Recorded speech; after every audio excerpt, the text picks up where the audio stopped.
Okay, here we are. For those of you who don't know us, I'm Peter Conti, and this is my good friend. Tamera. We met at a mastermind. We were growing our real estate and online marketing business. Yep, yep. And I was so excited to be sitting next to the Peter Conti. I was meant to be on the block, so that was awesome. Wow. And since then, we've been friends. So. Yep, and I'm excited to be with the Tamera Aragon. So here we go. A lot of people think that you need this like big, huge property to make money. And I like this case study because it shows how with just a tiny little multi-unit property, there's some good money to be made. So there it is. Looks beautiful, doesn't it? Oh yeah, yeah. That's how it looked when I saw it. Yeah, see the neighborhood. They all look like that. Yep.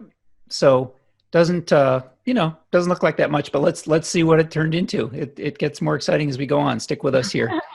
So here were the rents going in, and so you probably did a rent survey. I know that's what people in the Commercial Dream Partner Program do in the beginning, is just start pulling up neighborhoods and creating a database and looking at what stuff is renting for. And one of the things I think that caught your eye with this property is that the rents were low compared to what the market rents were. Is that right? Exactly. And I also called realtors that had properties on the market to find out what their properties on the market were renting for. So yeah, rentometer and way below on rents. And that's probably why they couldn't get what they thought that it was worth. Okay. Tell us about the neighborhood. It's what I would call a rental neighborhood. That picture you saw, they all look like that. They're all duplexes and triplexes. And I think you call it a working class. It might not be working. Good working class neighborhood. Yep. Or not working class. Well, as long as they pay the rent, right? And this is one of those situations that we look for. It's, where we know the rents are low.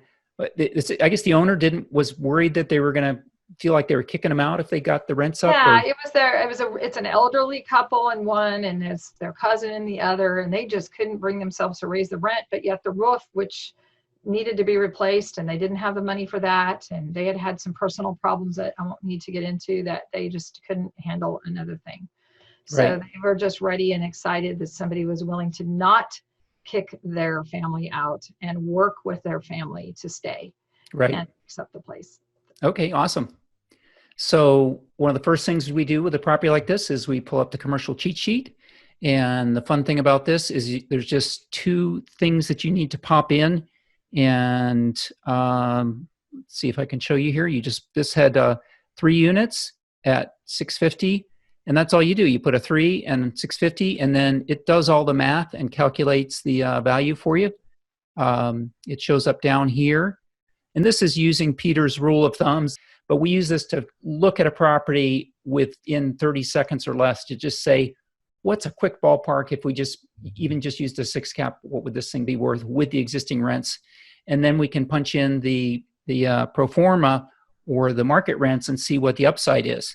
So now when you started talking to them, they were asking $325,000 for the property. Is that right? Yeah, which was what comp showed the value should have been. Okay.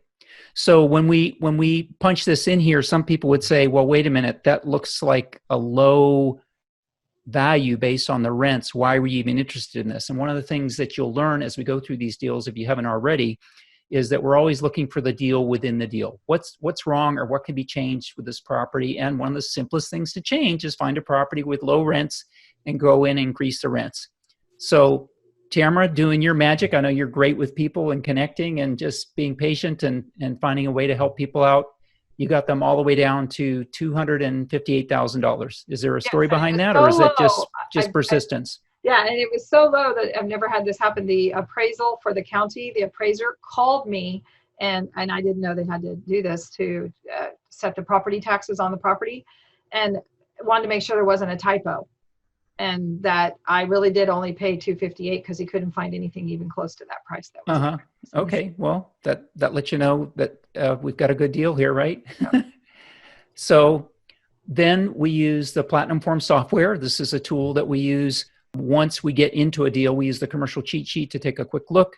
We do that on purpose so that we don't get drawn in. If you're a numbers type person, you can spend all kinds of hours and hours on a deal that until the seller's motivated, that there's an upside of the property, it's not worth your time.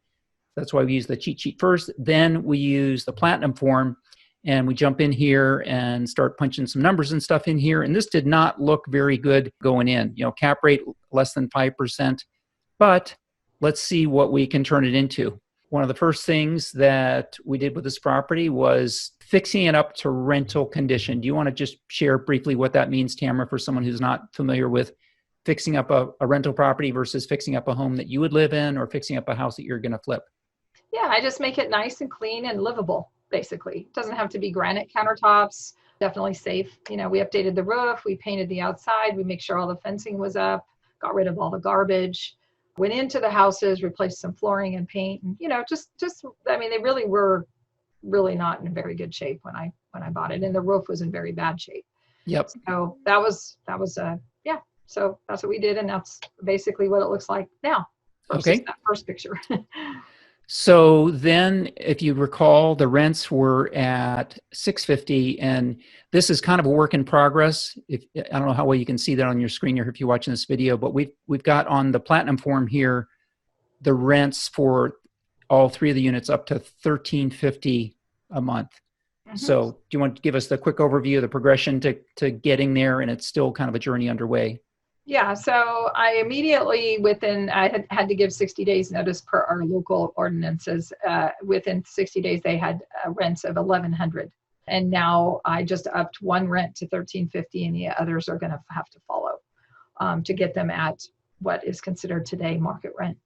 Awesome. And for the most part, the tenants have stayed. That's pretty amazing. There's nowhere else to go. It's a really strong market. It really is. That's really low rents for the entire city. Yeah. It's hard to find rentals in where I live, Stockton, California right now. Yeah. So if you're familiar with cap rates, and if you're not, don't worry, stick around long enough. I'll show you how to use cap rates and stuff like that. You don't need to get intimidated by it. But this pushed the cap rate up to over 13%, almost 14%. Which is awesome. We're going to see what that did to the value here in a moment. And we didn't want to leave it at that. We wanted to find something else we could do. We applied one of my favorite of the 8 profit activators, which is putting in place a plan to add laundry facilities to the property. Now, that's only an extra, we're predicting at this point, $125 a month. But what that does is it boosts it up over 14% as a cap rate, and increases the cash flow and increases the value. And that's the awesome, cool thing about doing these creative transactions is every extra dollar you can bring in and increase the net operating income, it increases the value of the property as well as the cash flow. So what we do with the Platinum form is once we have our increased rents, here, we've got our laundry income that we've added in here. Then what we do is we can change the offer price here, and we got that all the way up to $475,000 to see what it would sell at a 7 cap, which is what a property like this in that area would sell at. And if you remember what it was bought for, I think I've got it here, bought for $258, right? Picks up on this. Tamera, you've talked about just the basics, a roof and paint and some maybe countertops and just, put flooring. And clean, do some bathrooms, and just made it nice and livable for clean, livable. Yep, a little bit of holding costs are included in that as well. And the value of the property at a 7 cap is now $475,000. So I'm not even going to do the math on that. I'll let you do it.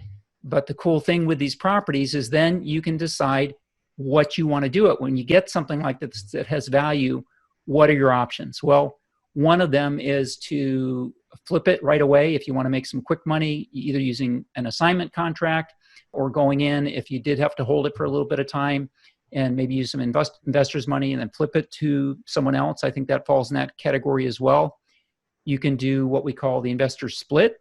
That's where if you have a great deal, but you would also like to hang on to it, you have an investor that comes in, provides you the capital to make the improvements, or if you need some money to give to the owner, or depending how you structure it. There's lots of different ways to structure these creative transactions, and we're not going to get into that on this video here. But one method is basically using other people's money. So if you're starting out like I did years ago when I was an auto mechanic, I mean, I had $1,500 in the bank when I first got started, right? So you can't let it stop you if you think that you don't have the money. You got to save up your money until someday you've got millions of dollars to then go buy real estate. No, the way you do it is you find how to put deals together that have value. There's always investors looking for good deals, looking for a place to put their capital and have it work. And that's kind of what was done on this one, a combination of things. Isn't that neat? I mean, that's just a little, triplex. I mean, chances are really good that you are driving past a property, right? Well, maybe not right now. Maybe you're locked down at home, not getting out. But if you were to go out and drive around, you would probably drive by a property just like this. They're out there. They're people that have owned properties for whatever reason. The owners, couldn't they have just done this same thing? Sure, they could. If they weren't in a situation where they motivated and dealing with other life challenges that come up, if they had some of the know-how, if they were learning the things like you're learning, to use some of the creative strategies that I've been using for the past 30 years to put these type of deals together and not only provide a great, nice, clean, safe, affordable housing for people to live in, but end up getting paid very handsomely for your efforts. Handsomely, that doesn't apply to like a woman investor, does it? Yeah, How do you get paid as a woman investor? Beautifully paid. Handsomely, however you want to say it. Profits is all that matters, right? Awesome. So let's see. So yeah, there you have it. Isn't that fun, Tamara? I mean, it's so cool that we've known each other all these years and we just have these different deals. I mean, we could pull up probably 3 or 4 other ones we've done in the past few years. Talk about a couple of the other ones that we've done someday. But yeah, it's awesome. I'm excited to be able to do that with you. I mean, it kind of fits my formula of, finding ways to have fun and making money together. So what I love working about with you, Peter, which I always talk to people. I don't know if we've mentioned, but you've privileged me with the honor of being able to talk to people about your coaching program. And I always tell them that you are the most creative real estate investor I know, that I just bring an address, this is what's going on, and then you come up with a way that creates that win-win-win, for everybody. That works. So I really appreciate that about you. So thanks for the opportunity. Yep. Well, we can't always put deals together, but we can certainly come up with a lot of ideas. And there's so many properties out there. All you need to do is get out there and start working the numbers and get good at connecting with people and knowing the different strategies in your toolbox. And anyways, we wanted to share this with you as a case study. And thanks so much for tuning in and watching this.